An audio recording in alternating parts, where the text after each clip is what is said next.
Oh yeah! It's happening right now, the Lachhhisters versus Misfits Attic!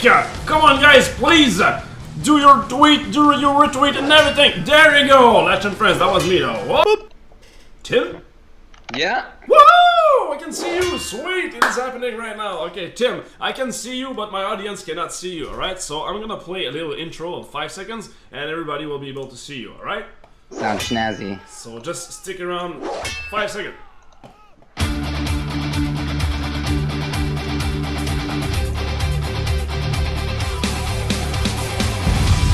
Awesome people I'd like to be! Oh yeah, there we go. Today we are interviewing Mr. Tim Keenan, the awesome people I'd like to be for today. So please, Tim, you are in the spotlight of the show. My audience is yours. Please present your game, present your team, tell your story, everything. This is a game dev show, so you are in the spotlight. All right. I love it. This is actually pretty cool. I've never been on a show where I've been rated before, so it's pretty bloody, right? that was it. Kind of is, right? I'm like I think there's a thing, and then I'm like, yeah, there's a thing. All of a sudden, my Twitter just blows up. Yeah, with That's the blood and everything. awesome. Sweet, thank you very much. Welcome. You got a really cool group over there. You got a good fan base. Yeah, pretty cool. I mean, I always say that my audience is the best, and I do mean it. I mean, the show is called Lachhh and Friends. It's not only about me; it's about my audience as well. So they are part of the show. So they are the best guys. Talking about you. You seem pretty cool. So I was watching a little bit of the show. It seems pretty high energy, sir, for this hour in the morning. Yeah. Where are you at? Are you on the West Coast? I'm on Quebec City, so I'm 3 hours ahead of you. So it's like noon, 1 p.m. on my side. All right. Originally, I'm from Boston, so. Oh, okay, cool. Back in the day, I was in your time zone. Okay. I kept heading west. There you go. So where are you but located yeah, now? What's up? Where are you located now? Now I'm basically in the Bay Area in San Francisco. Okay, cool. Yeah, which is just the silliest place for an indie to live because it's super expensive over here, and I don't know if you've heard, but indie developers don't make a ton of money. So. Yeah, but it's a good place to be, though. I mean, around. It's a really cool place to be. Like some of the opportunities out here are really cool. Like Double Fine let us, work out of their office space for a while, and lots of indies get together and stuff like that. So it's actually a really great place to be. It's just insanely expensive. And there's a lot of convention going on over there, like the GDC and the TwitchCon will be over there pretty soon. So yeah, it's a good place to be. I'm a huge fan of that because when I go off if we go to PAX or whatever, and you go and you're working a booth or you're doing whatever you're doing, and it's exhausting, and then at the end of the day you've got to crash on a friend's couch or whatever. Mm-hmm. It's nice with GDC because I can come home and sleep here. So pretty spoiling. Nice. So yeah, tell me a little bit more about your game, your team. How long have you been in indie? Let's see. So full time, I started being an indie at the beginning of 2011. So I guess 4 or 5 years, something like that. Okay. Cool. I worked in AAA games for a little bit, and then I went to work in film at DreamWorks Animation for about 10 years. Okay. Making Shrek and How to Train Your Dragon and stuff like that. Okay, and then I wanted to get back into games, but it was kind of brutal when I was in games, in AAA anyway. So I decided if I was going to go back, I might as well just do my own thing. That way, if I work crazy hours and don't get paid super well, at least I'm making my own awesome stuff. So that's when we started. My wife and I actually worked together on a virus named Tom, cool. With a couple contractors, and we put that out, and it was awesome. We got great love from the community. We got in a humble bundle, and cool things were happening there. And so then, but not enough to make another game, because it's really hard to make your money back and then enough to make another game. Especially when you live out here. So then I did a couple prototypes. I did Duskers, which is the game that we ended up making, and a game called Chess the Gathering, which is like a mashup of chess and Magic the Gathering. Okay. And one more where you're ricocheting off walls and stuff like that. Asked the community, what do you guys like? Shopped it around a little bit, realizing that I needed to get some money. Was lucky enough that IndieFun picked us up. Oh, sweet. Okay. Yeah, so kind of IndieFun plus because it was all the guys from IndieFun, but then a bunch of other people like Cliff Harris and Tommy Reffinez uh, and sorts like that. And they all kind of pitched in to give us enough money to make the game. And so we've been working on that for last year. And so that's Nice. been amazing. It's been amazing to not eat through my savings when making a game. Nice. So indie fund is the thing that they give you like an amount of money, and then you have to pay them back like with 50% or something, and like until they double the amount they give you, and then the rest is yours, right? Is that it? Yeah, Basically, it's very yeah. good program actually. So they fronted me a bunch of money. And then when we start making money, they'll get paid back, and then they take an amount until they double their money, and then they're done. Yeah. And then there's no risk. You don't owe them anything. Like in the terrible fate that your game is making zero money, you don't owe them anything. Yeah, That's a really exactly. good program for indies to start up actually. So I really Yeah. like that. It's great, and you get the kind of added benefit that when you're working with them, like I can email them because a lot of those guys have been through a lot of various scenarios, launching games and stuff like that. So it's also kind of like I can just ask them their advice on things, and they're generally people whose advice I'm taking because they've made some amazing games. Yeah, totally. And do they offer some promotion as well, or basically? The promotion, it's not quite like if you sign with a publisher where they're gonna promote things. So that's one thing where you don't necessarily get this huge win. However, they do have a blog where they'll post on the blog and let people know that you're indie funded. And then just because they like the game and stuff like that, if they see something that they think is cool, like a video or whatever, then they might retweet it or they might talk about it a little bit. So yeah, it's not like. Yeah, so it's just kind of one of those, there's a higher chance maybe because you already know that they like the game because they were willing to give you money to make it. And you got contact with very cool people, so I mean those guys now know you, which is really worthy, right?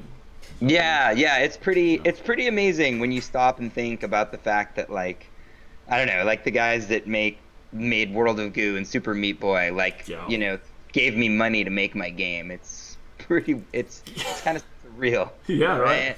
I always make the analogy when I talk to people that might not be in the gaming industry or whatever. I'm like, it's kind of like if you wanted to write a book and like J.K. Rowling and Stephen King were like, oh, hey, do you need money to make your book? And you're like, that's crazy. Yeah, right.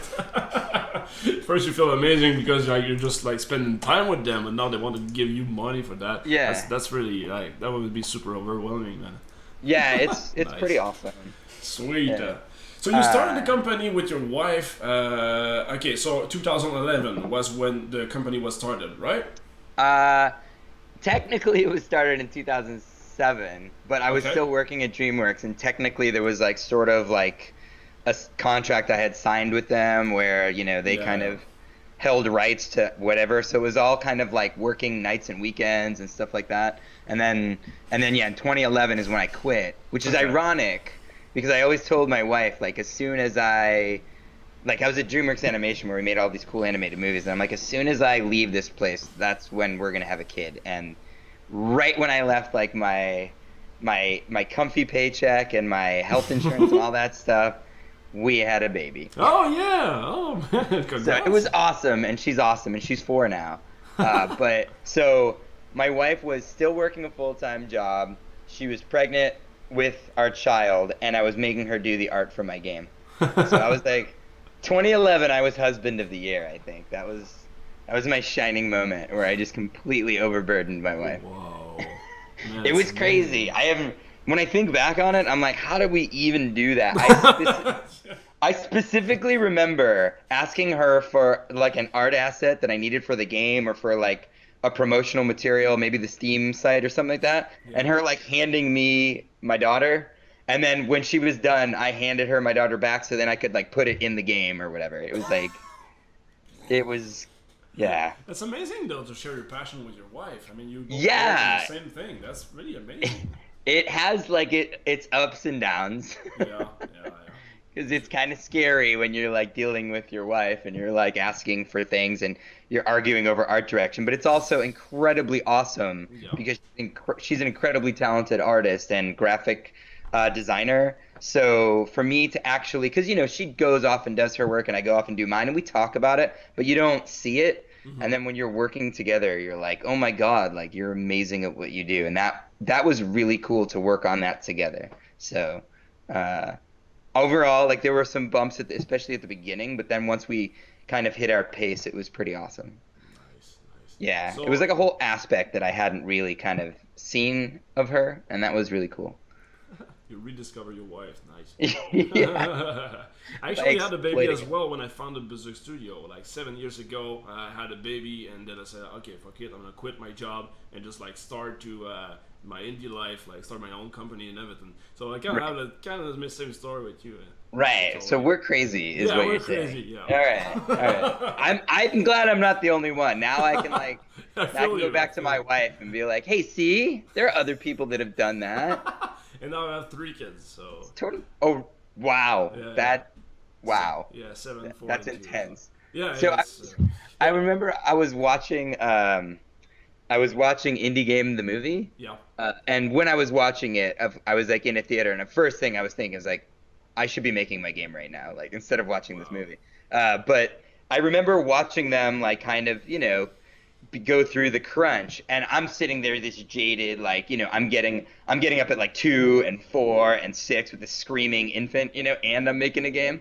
So I'm like, oh, that's nothing. You guys don't even know. And then I remember seeing like some of the scenes that, like where so much of the game was their self-image was tied up in the game, and that kind of depression that hits you, right? And at that time I was sort of getting toward launch myself, but because I had this little girl that was like, I think at the time, she was like 1 or something like that.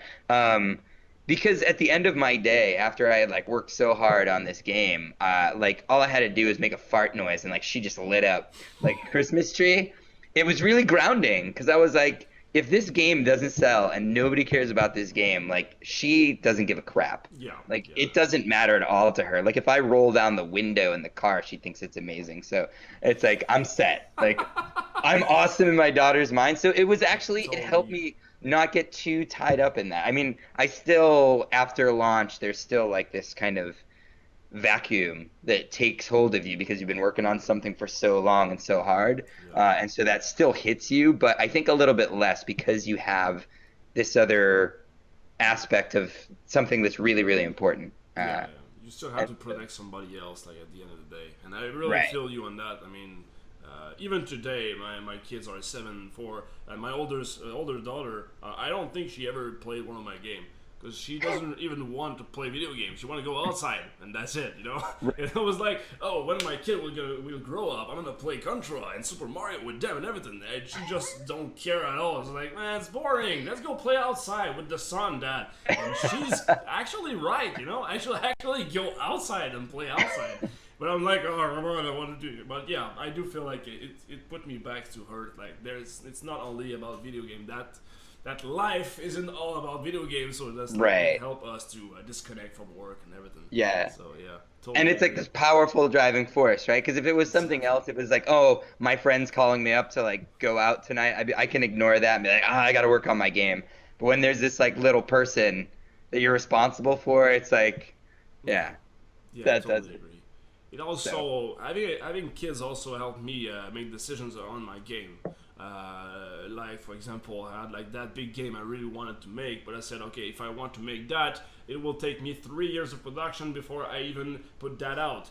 Do I have 3 years of money inside my pocket? No, and I have a little kid to feed, So okay, Right. I'm like, okay, no, I'm not gonna do that. I'm gonna do something shorter, but still going to go closer to my big goal. So I'm gonna release something like in 2 months and get some funds to pay like a part of that big game. So it actually helped me out to stay in the track of an indie game life. Yeah. So you hear that? You hear that? All you indie game developers have kids. It's the best Yeah, idea. exactly. There we go. Somebody already said that in the chat. Actually, you want to be indie? Have kids. There we go. The more you have kids, the better you are. That might, That's that it. might be the first time anybody's ever said that. We've broken the internet. Yeah, totally. Okay, so let's go back to your team, to your game actually. So you are actually working on Duskers nowadays, right? For Right. for a year. Yeah, for a year, actually, starting with the prototype and stuff like that. Yeah, it's probably gonna be coming up on a year and a half, or maybe two. Okay. It all blurs together. Make more kids. Yeah, yes. I'd be clear after that. Uh, yeah, so that it's a really fun game because or for me, because I've never made a procedurally generated game. Okay. And so the fact that I can keep playing it and it's new to me, I never really thought about that when I was making games because you don't think about how the development process will go necessarily when you start a game. And so Duskers is fun because because it's procedurally generated, I can keep playing it. And I actually have a problem with that sometimes, where like I'll be playing the game too much, and I'll be like, all right, we need to get back to making the game. But That's a it's good also sign. really fun because it's one of the few games I I didn't pull any punches on it, so like there's like two halves of my brain. There's like a director half and a producer half. Hmm. And the director's like, "Oh, we're just gonna go make this crazy stuff." And then the producer's like, "Whoa, whoa, whoa!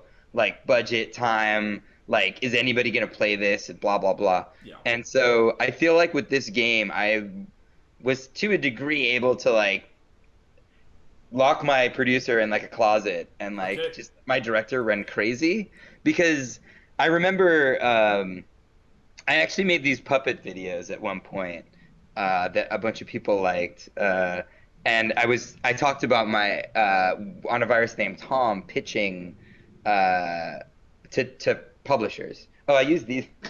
I took I took an old gumball uh, from what is this Gremlins? Yeah, yeah. I'm like a GI Joe guy, and I was just like rah rah rah, and I was just complaining about pitching to publishers. Uh, Okay.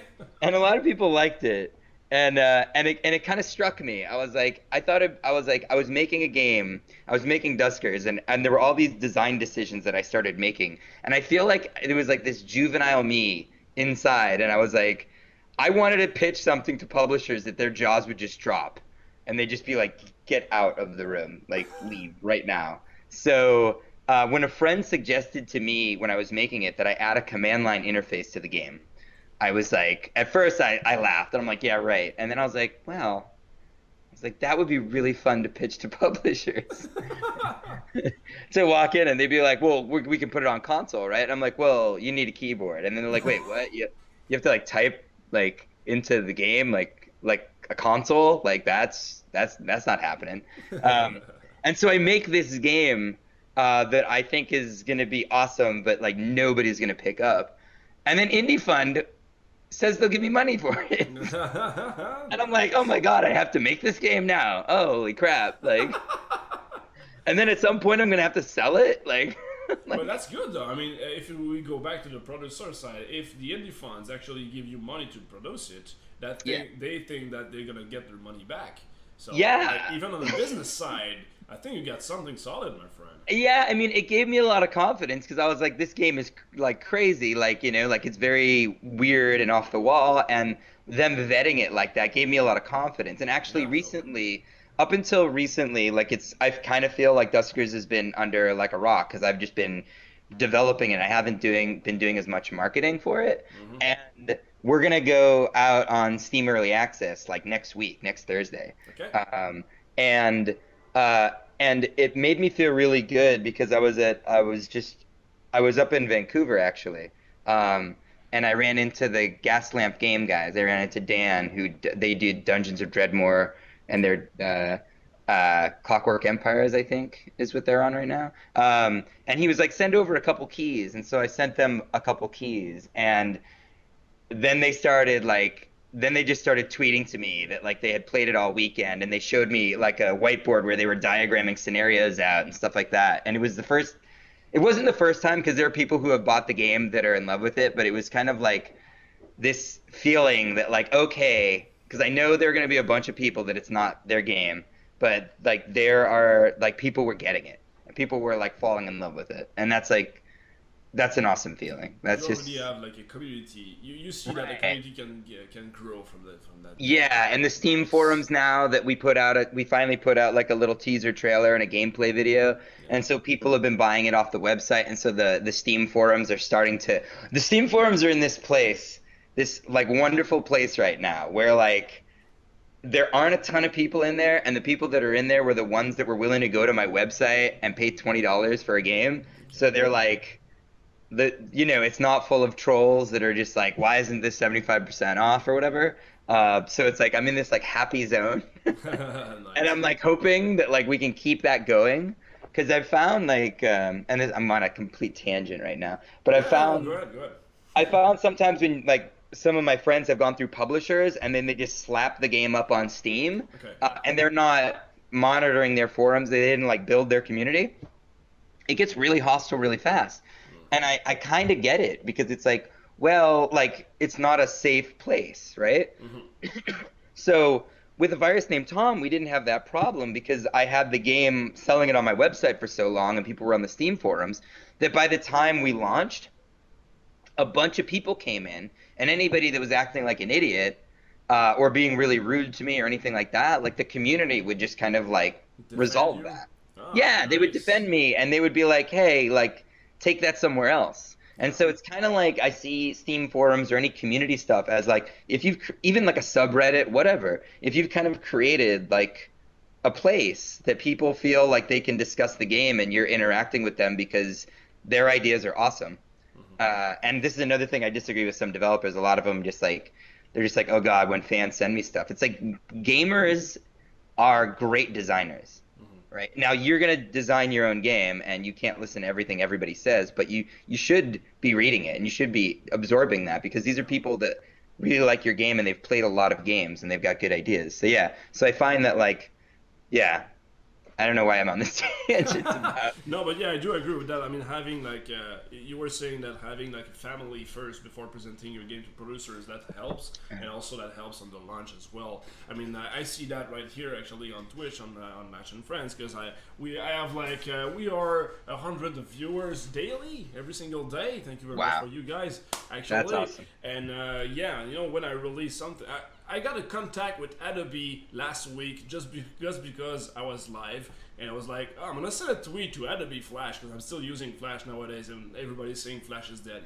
And I was like, I want to send a tweet. Please, everybody, can you retweet that? And I got like 30 retweets and favorite and everything. So everybody was spamming Adobe just to get a contact, and they finally reached us. So I was like, okay, what the hell is going on? So having like a great family help you out, to move to a certain place, to have a certain move, or if you want to present your game to a publisher, also you can say like, well, I already have this great community over here.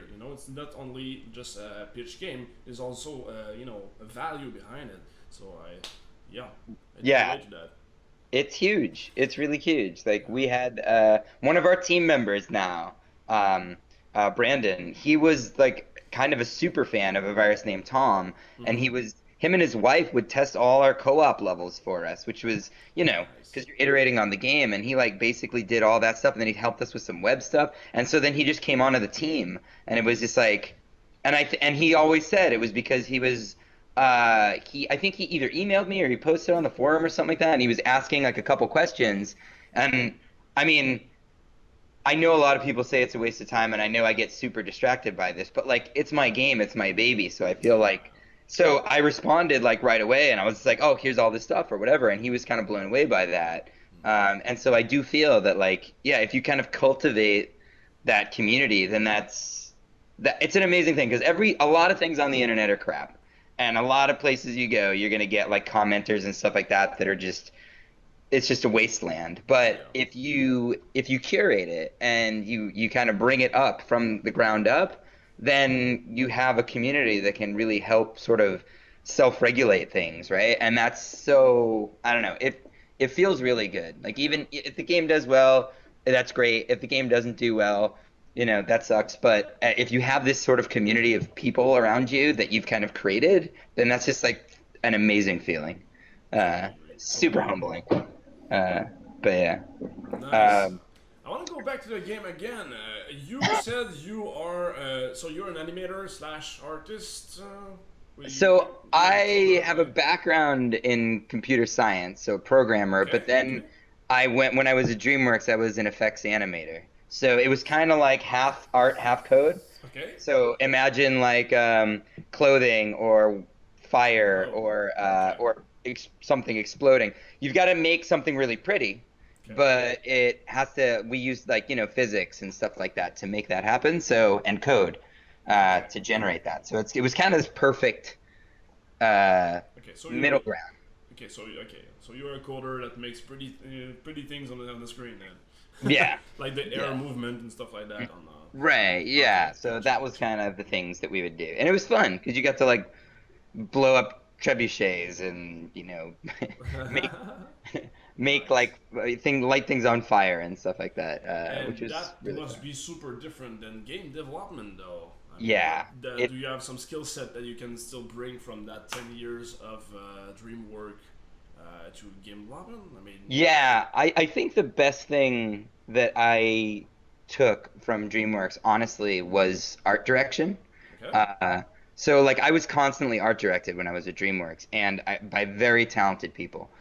So when I started my game, I knew that I couldn't do everything and that I would need help. So I got my I got my wife to do the art for a virus named Tom, and I've got Brendan Morrow right now who did Cogs and Extrasolar to help me out with Duskers, making cool sci-fi art. But what was really important for me was because I was art directed, and that happened to me with some very talented people. It made it so that I could art direct. I wasn't super great at it at first, but I learned how to do that. I think realizing, like having an eye for things and realizing how things are going to go together and how it's going to create this atmosphere and this entire feeling was a really cool thing. So I think that's probably the thing I learned the most being at DreamWorks Animation. Nice. In addition, I don't know, I feel like sometimes being in a professional environment, you just pick up a lot of good habits, about email, about direction, about not sitting in a meeting for an hour and not accomplishing anything, Like there's a lot. I sometimes work with like, we'll bring on someone to do a quick task or to help us out, and they'll be fresh out of college and they'll be awesome. But there's a lot of I do think that there are a lot of those skills that like you just kind of take for granted, like just the ability to send concise emails and give quick feedback, and then not get upset when somebody, is giving feedback on your work and stuff like that. So it's definitely useful. Nice. So then you're the coder and your wife does the art, or you do both things as well? So usually at the beginning, at the beginning stage, in the prototype stage, I kind of do most things, just so that I can quickly iterate. And then very quickly, I start to do less and less. Okay. So like I have Jeremy Phillips is a full-time developer that's worked on me with the virus named Tom and worked on me with Duskers. And as the project goes on, the amount of code that I write goes down and down and down. Okay. Because I find being on an indie dev team, what I try to do is whatever my team can't do. So like Brendan Morrow can make really pretty art and can do UI design and stuff like that. So over time, I've just stopped doing that, and you just crank that out. And Jeremy is a very good coder, so I've stopped coding. Yeah. So then all of a sudden, I started taking on things like, biz dev and marketing, or always design and QA, like running through the game and testing it. And then so you fill the gaps then. Yeah, and then I can do a lot of different things. So, for example, like if Brendan, I only have him for like 2 days a week. So we're going to post things up on the Humble store, and I just needed to take some box art and edit it around a little bit in Photoshop, so I needed to do that. And then Jeremy was off for the weekend, and, I needed to, add in a little bit here, so I quickly coded something. So, yeah, so I'm kind of a generalist at this point. You make that nice. What engine do you use then? I mean, how do you work all together? I'm assuming you work from home, from your background. So right now, I work from home like 2 days a week, Okay. and then I go into San Francisco, and actually Double Fine lets me Oh, work okay. in their office, Okay, which nice. is crazy, because they're incredible. They are like Wow. those guys. They're as cool as you would think they are. It's Nice. one of those things like sometimes when you meet people, like when I met Tim Schafer or whatever, it's like, is that guy really like that? You know? And he totally is. He's like the nicest guy and he's really funny. Uh, and Greg Rice over there is awesome. And so Wow. they do a lot to sort of help out the indie community. They run this Day of the Devs thing here in San Francisco, Yeah. and they just try to help us out in any way they Nice. can. So that gives me I love that because Brendan, my artist, is also here, but he's not exactly where I am, and so we can meet there and crank on things. And then in addition to that, I always joke around that like being an indie dev, I've gone through times where I've worked, um, at home like every day of the week, Yeah. and after a little while, it's pretty isolating, Yeah. and it can get I don't know. I kind of get stir crazy, and I also like I just need to know that someone else is crazy like me. That like it's like I'm in this rickety boat, and it's like, oh, you're here too. Like Yeah, yeah. this is fine, right? So it's like, Totally get so it. people like David Rosen and Alex Austin and all these guys that are here. It's nice to like just go and work in a space where they're at, and then I can steal awesome ideas from them. Yeah. There So you like, go. I just had an argument with Ian Stalker, who made Scapegoat and Yeah. Soulcaster, and I told him I'm pretty sure he was the one who suggested I put a command line interface in Duskers, and he claims that he wasn't, but I think he was. And then Alex Austin, who made Gish, and he's making Sub Rosa right now. I was struggling in Duskers. So in Duskers, you pilot these drones into derelict spaceships because like everything's dead, right? And it's a real kind of tactical game. It's sort of like a real-time tactical squad-based game, but like with an alien vibe. So it's really slow and methodical, Okay. and it has that sort of survival horror feel. And I was at first the way I designed the game, it was those things, but there was a tower defense element where you would put your drones at pinch points so that anything you found in the ship couldn't get back into your ship where you were controlling the drones, and it wasn't working. And because there were these optimal strategies that you could just implore, like basically place my drone at like key pinch points. Like why would I ever move it, right? Yeah, yeah. And also like it wasn't fun to just open up a door and arm my machine gun and blast away things.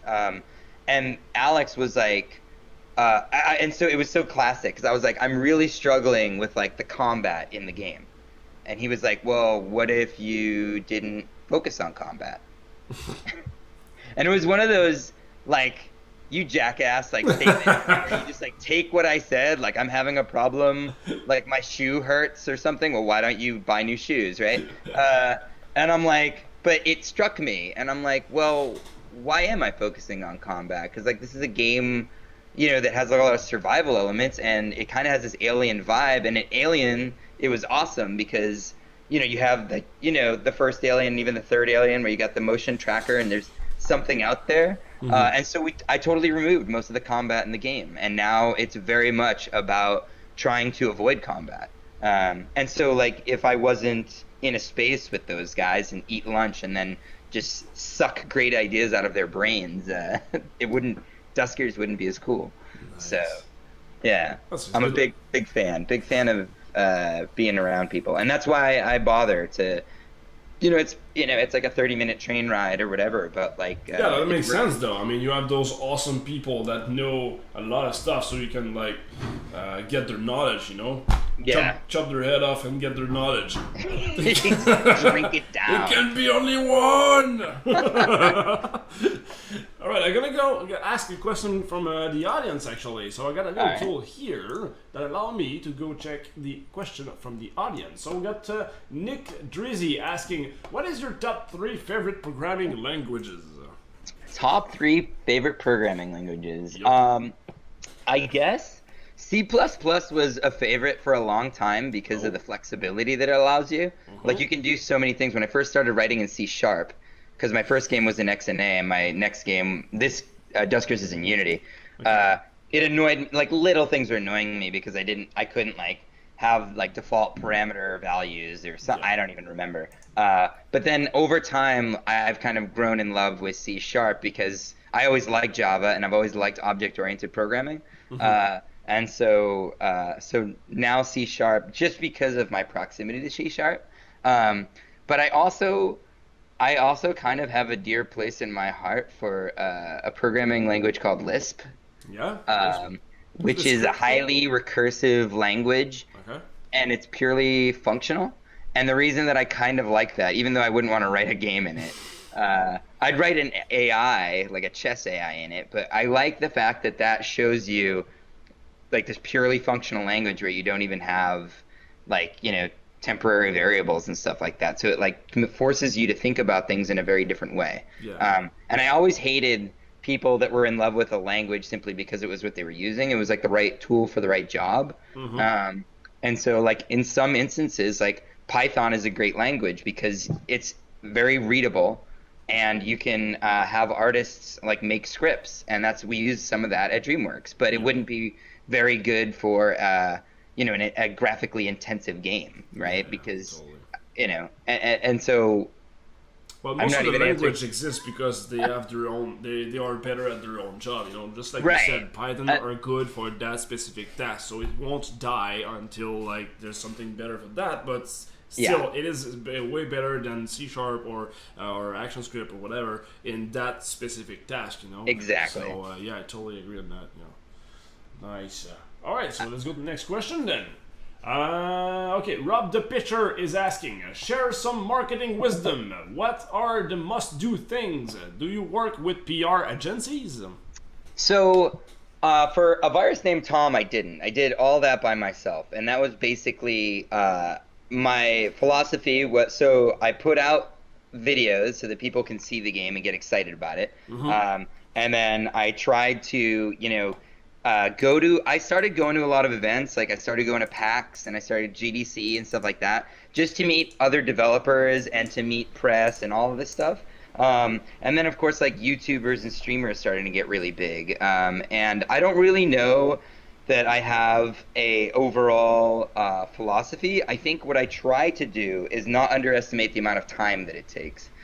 Because I think when you're making, especially if you're a small team, somebody's got to do that. Like somebody has to make sure that people know the game exists.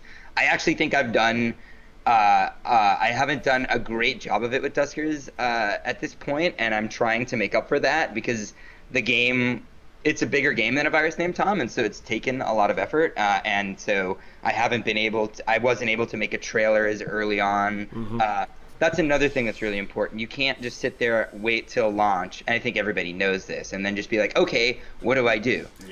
You've got to start that ball rolling. And it really helps, I find.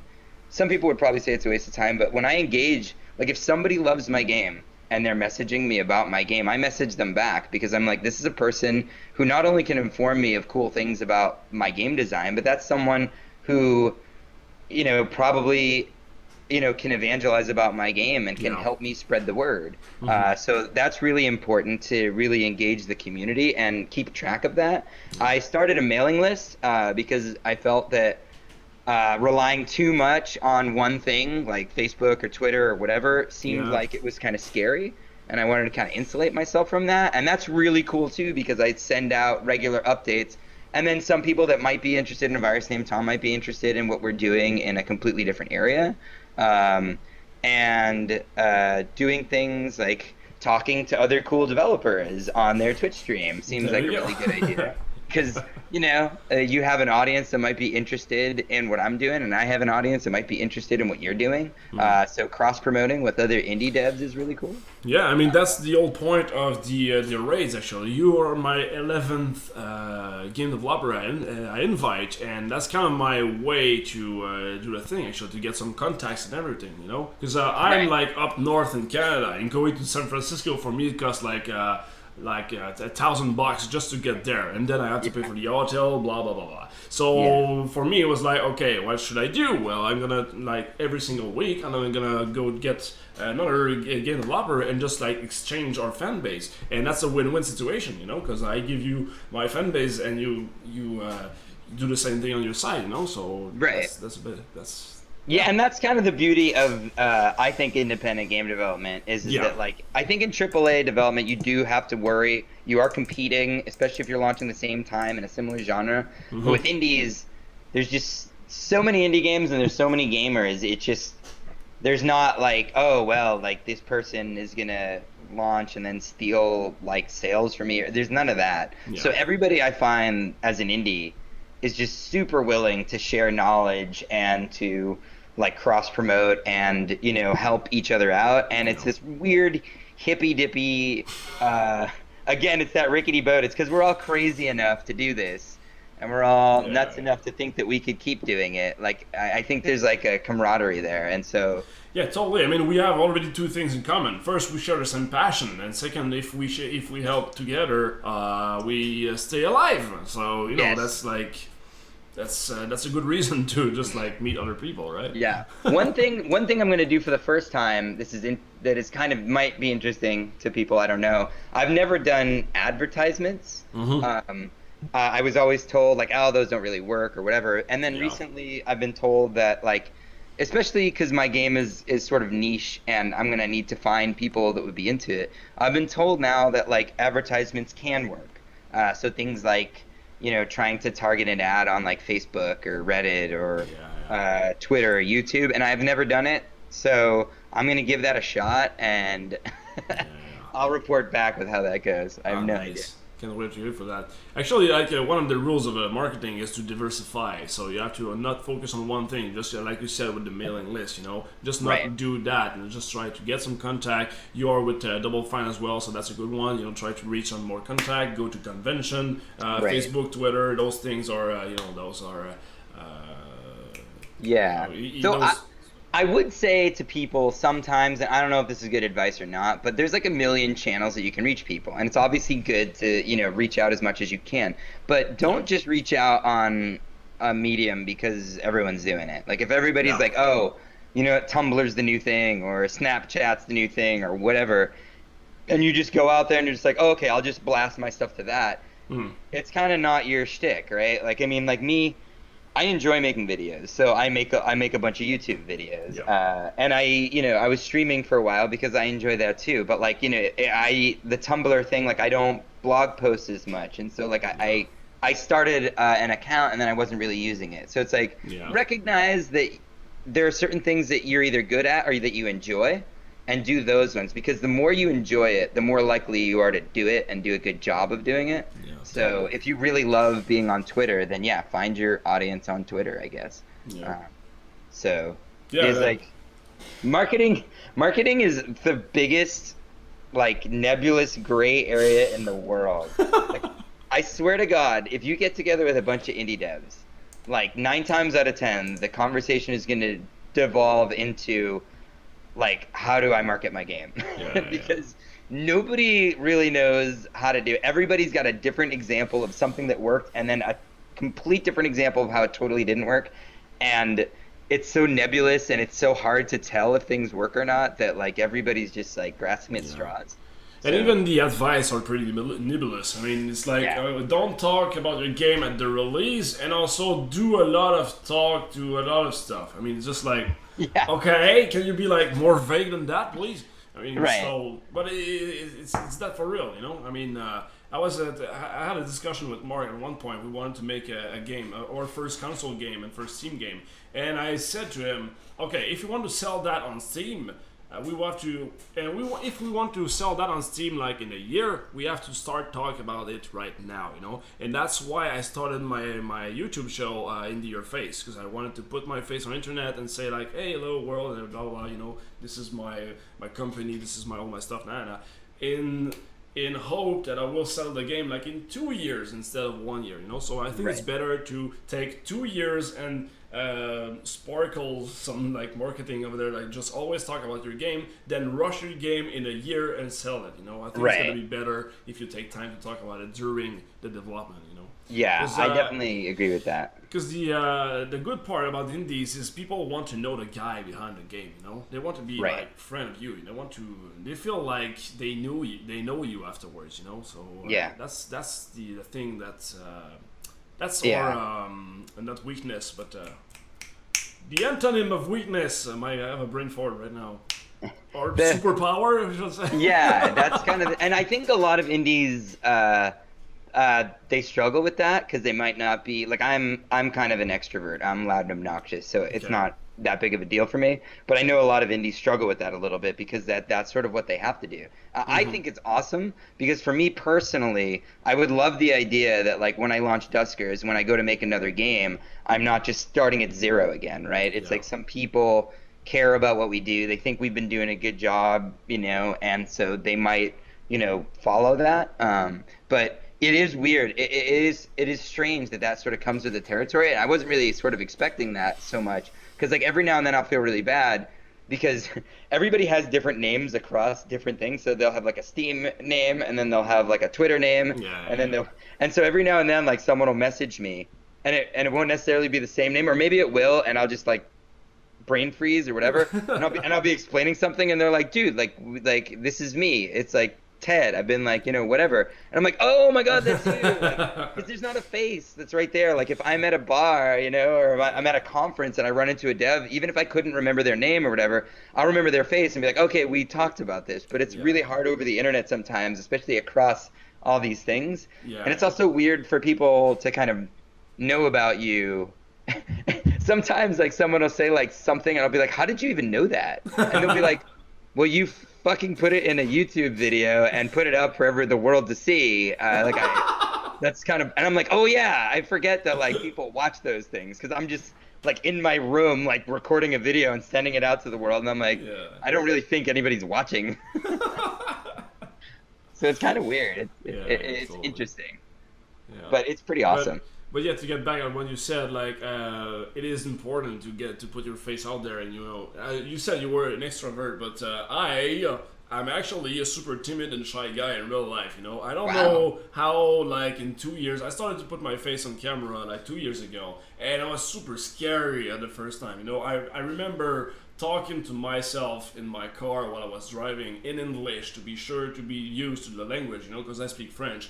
And it was like, okay, I must be sure to be able to, communicate in English and everything. And then I captured my face. I recorded my face on camera for 3 weeks every single day. And I found like I rewatched that and said like, oh man, I suck so much and everything. But after a couple of months and a couple of even years, now I'm being more comfortable and confident, and I've grown the character on camera and everything. So my point is, even like if you think you're a super introvert guy or you cannot do that and everything, this is a skill that can be learned like anything. You have a brain, you can learn to be Yeah. social, you can learn to be extrovert and everything. That's amazing. So That's really cool because you seem incredibly extroverted to me. yeah, well, now yes, but yeah, I mean, I have proof. I have proof, and I will actually show that to the world one point. Like, I want to make an Indio face video about like go forth and suck. Because a lot of Right. people would say like, well, I don't have the skill set to be a programmer. I don't have the skill set to be a game developer. Blah blah. And one of the best advice I ever got was from the co-founder of Reddit, and he said, just go forth and suck.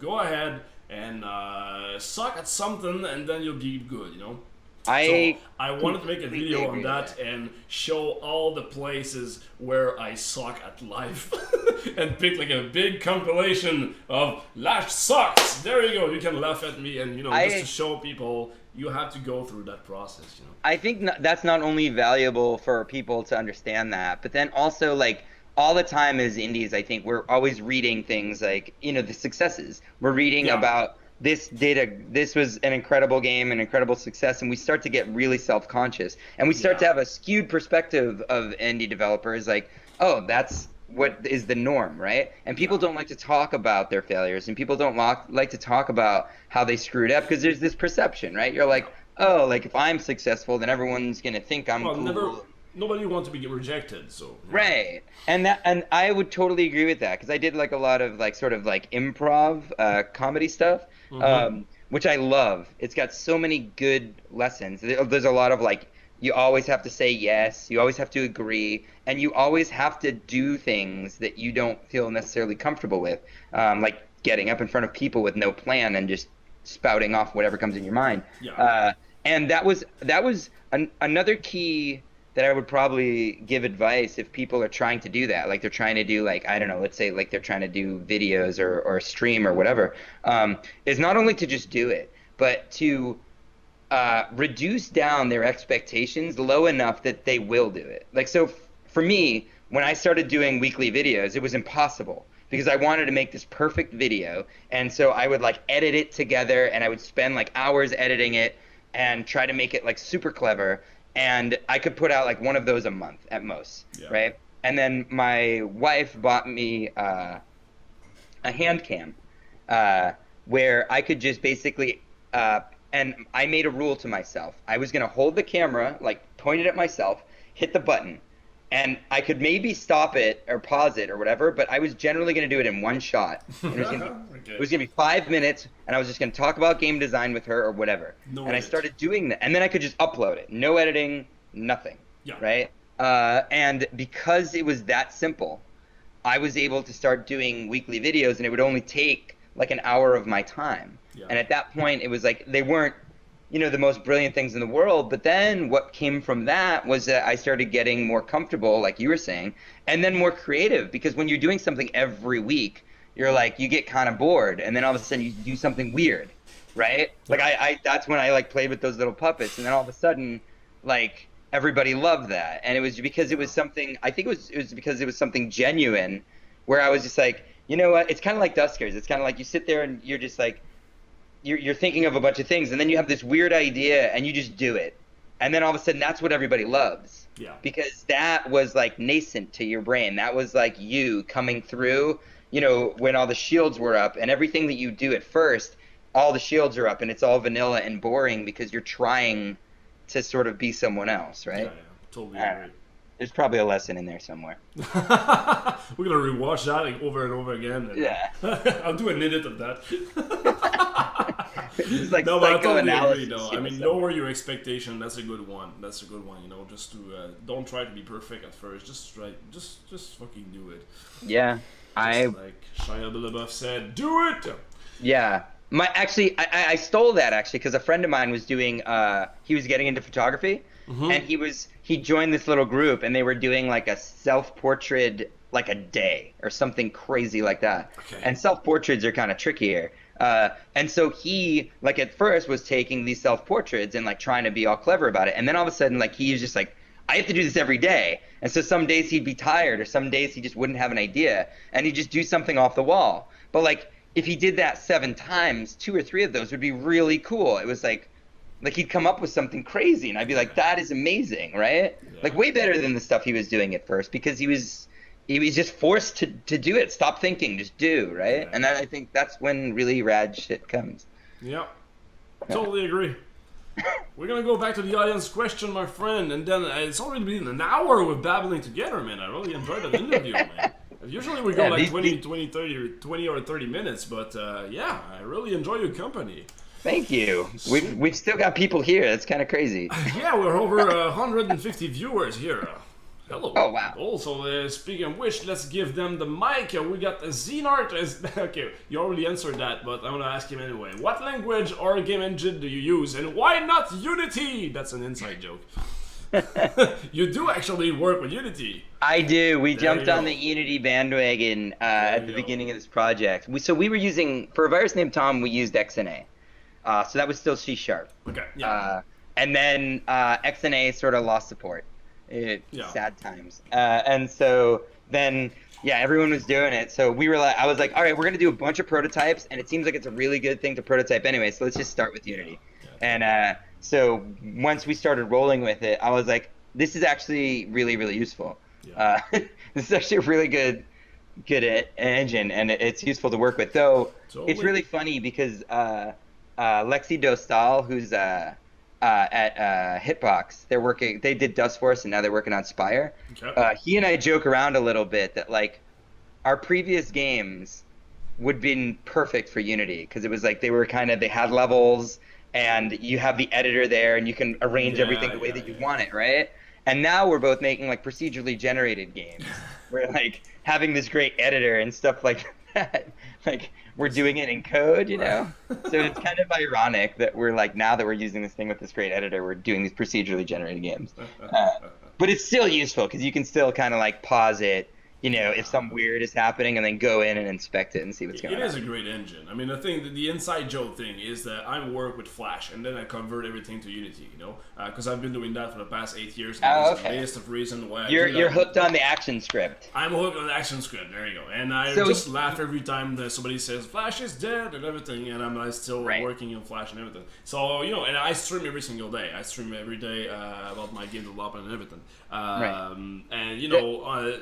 there's always some guy saying like, why don't you use Unity, you fucking noob? I'm like, well, no, I use the action script for this reason. And like, he leaves saying like, well, you're still a fucking noob, you know, because I don't use Unity. I'm like, all right, well, that's your problem, my friends. Yeah. Dude, Michael Molinari uses action script, and he uses Flash, Bean.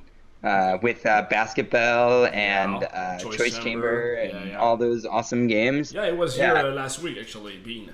Bean was on an interview last week.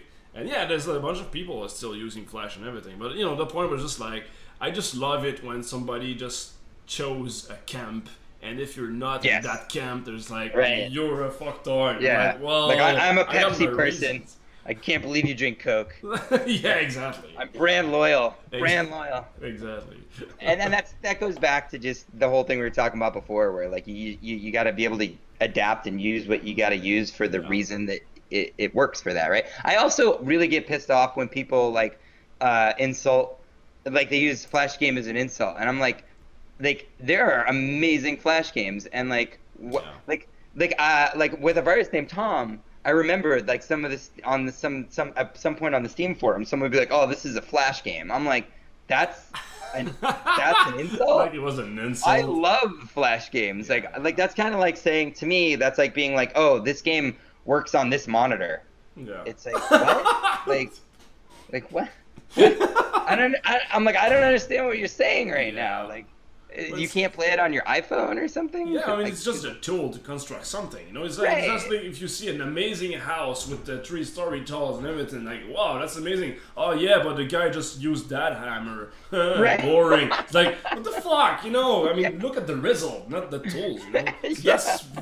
I don't know. I don't get it. That's exactly what it is. That's exactly what it is. So yeah, I totally can't believe the Binding of Isaac was a Flash game at first, you know. So you got like was Super Meat Boy, Super Meat Boy as well, you know. So yeah, I don't know. That's the inside joke thing I wanted to tell you. Right. All right, let's go back at the audience because we've been battling for like an hour and I asked only 4 questions of the audience, so the audience will be like, okay, I'm gonna go away then. Okay, MooHQ, what game would you suggest to everyone?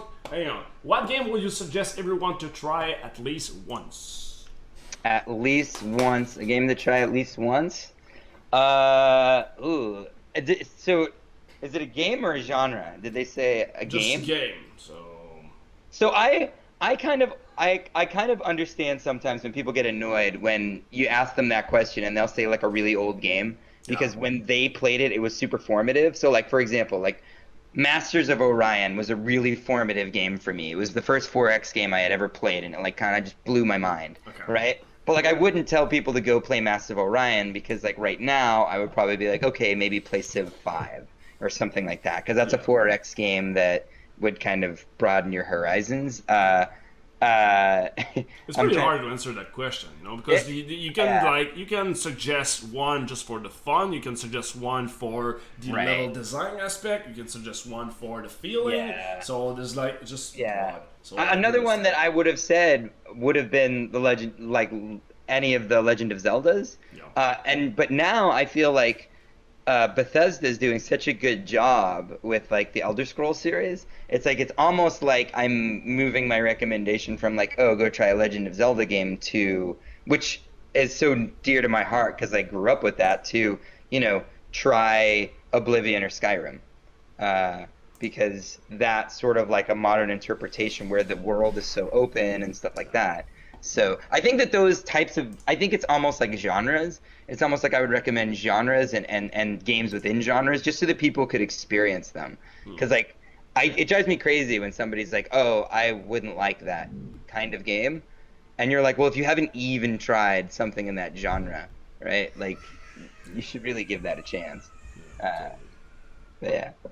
All right, cool. Let's go to another question then. Hang on. What's okay? There you go. By Silver X, what sort of puzzle games were your inspiration for A Virus Named Tom? Oh man, there are a lot of them. I love puzzle games. I mean, I think that at the time, puzzle games were sort of on tilt because like Braid and Limbo. I think Yeah. I might have started it. I'm wondering if I started it before those I probably started it before those games came out, but they were really kind of adding to this flavor, this overall flavor of like you can do something really cool and interesting in a puzzle game. And I have no problem with playing Tetris for forever, but they were kind of showing examples of, extruding an idea and taking that idea and looking at it from every possible angle in this really clever way. And so, like, I fell in love with that. And I'd always loved puzzle games. And I also loved, action games. I loved arcadey games where I moved around. And I kind of, with A Virus Named Tom, I tried to combine those two things. So it really took, like, my love of games like that. And even things like Pac-Man to an extent, just because in Pac-Man, you're just kind of sort of reacting and you're kind of dodging. And I always, in a lot of my games, I like this sort of indirect approach to everything. Like even in Duskers, like now you don't go open the door, guns blazing. You're trying to avoid that. And in A Virus Named Tom, you never have a weapon that you can attack the enemies with. You always have to either avoid them or you can manipulate them to make them kill each other. Yeah. And so things like that were always like huge inspirations for me. A weird game, a weird analogy is ActRaiser because, and which isn't a puzzle game at all. It's an old game for the Super Nintendo, but Yeah, it you took know that. two. The Village One and everything. Yeah, Loved it took like two genres and like melded them together in like Yeah, such an interesting totally, way. totally. And I was like, I want to do that. So those were all like really big influences on me from that standpoint. And I always loved puzzle games going back to things like, the point and click adventure games like Quest for Glory, and then up through, when you get to Seventh Guest and all those things, even though those puzzles were very discrete and not like, they were kind of like, you walk from puzzle to puzzle. So like, I definitely wanted to make something more integrated than that. But all that stuff, I have always loved puzzles, and I've always loved like sitting there and thinking about how to solve something. So Well, it shows because when we played your trailer just an hour ago, when we showed the trailer, I was like, "Whoa, the level design in this is really intense." It was like Yeah. a pretty static format. I mean, I got your ideas of like you have to connect two dots together and, Right. and everything, and I was like, "Oh, okay, I get the game." And then you saw like the puzzle, and then another one, and then another one, and I was just like, "Whoa, these guys know how to construct a puzzle." Because every time I Yeah. was like, "Okay." He exploits some new dark place. How can I make Yeah. a new interesting level with the same rules and everything? So I was saying like. I was saying good things about you. There you go. Because I said that myself, I suck at level design. I like to make Right. stuff explode. I like to make some feedbacks and polish and stuff like that. Right. But on level design, I'm like, I'm gonna leave that task to somebody else because I'm not really good at it. So It's yeah. amazing to me how different like A Virus Named Tom and Duskers are from that standpoint. Like in Yeah. A Virus Named Tom, I iterated, and you whittle down and you make these like tight puzzles and you make these tight levels, and you know how everyone's going to progress through them. Yeah. And you're like, oh, at this point I'm going to lead them a little bit astray, but they're going to know how to do this, and there's going to be this epiphany moment that hopefully they have. And like people would message me with that like epiphany moment, and when they did, it like blew my mind. I remember I was at some event and I felt like such a small tiny little indie. And because I was at like a Sony event or some big event, and I love Sony, but you can't help but just feel like, oh, I'm just the little guy in the room. Yeah. And I was checking my phone, and I got I was getting emails from Jerry Holkin over at like Penny Arcade because he had discovered the game and was like loving it. And this is how cool that guy is, just because like he's just messaging me being like, this is awesome. And that just makes you as an indie when anybody does, never mind, the guy that makes Penny Arcade. And I remember there was one specific level where I hope to God that people had an epiphany, otherwise they were just going to rage quit, Okay. and it was really kind of, I was all I wanted was to have that moment, right? Because I had so many of those moments when I was playing like something like Braid, where all of a sudden I'd be like, and I'd have this moment, and then I'd be like, "That's it," you know. And he totally messaged me at that exact level, at exactly when that epiphany happened. Nice. And so, Duskers is on like the complete opposite end because it's procedurally generated. So like I'm trying to create rules that will make a cool level, but I have no idea what level you're going to get. And the progression, like it could be that when you go into the second system, you happen upon like a really difficult ship. And like, so it's kind of unbalanced because it's a roguelike, right? And so I get super scared because I'm like, someone's going to play this game and they're going to rage quit. And then other people are going to play the game and it'll be too easy for them. And they'll be like, it's not challenging them, right? And so it's like, it's always really hard because there's such a varying level of abilities with players to have one level of difficulty and have it work for everybody. And everybody's like, well, why don't you do multiple levels of difficulty? And it's because nobody changes the difficulty. Maybe some people do, but like 90% of people, they're just like, play a game. And then like later on, they may be like, okay, I need to adjust this level of difficulty, but by then they like the game or they don't. Extra Credits made a great video about that actually, like about the choosing difficulty was good back then, but now the best way is to actually let the player choose his own difficulty, you know, within the game. So like the player can try to do some really weird stuff to get to the goal, and another guy can be like take the easy path, should I say, you know. So there's a great video. I'm gonna do a link. I'm gonna put a link on that video afterwards. Yeah. Okay, I'm gonna take like one last question because I've taken like already like an hour of your time, and so I'll make like one more question. And you told me that you have some keys to give away, right? Yeah, I do. Yeah. Okay. So from the virus named Tom, I guess.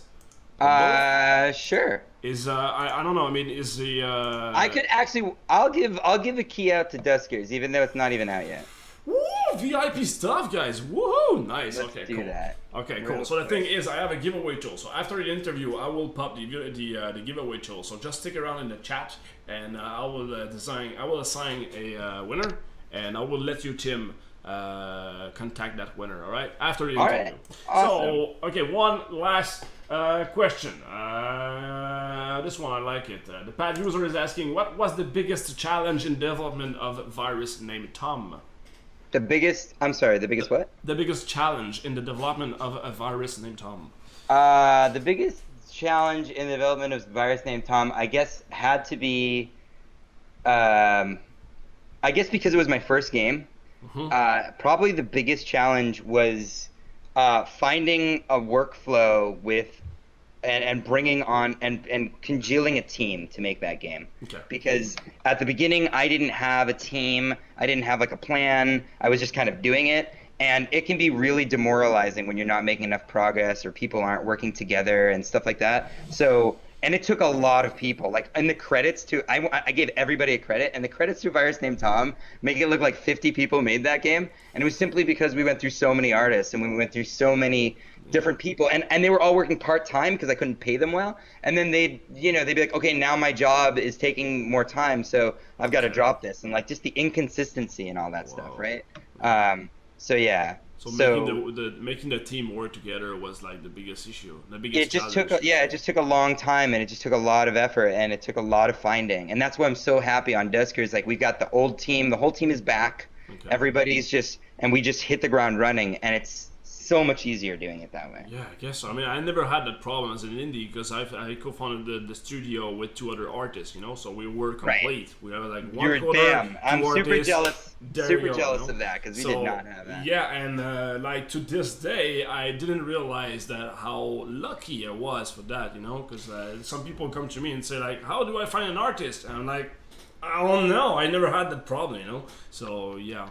I can relate. I can think that I can imagine that just trying to build a team with like 50 part-time people will be super challenging. Right.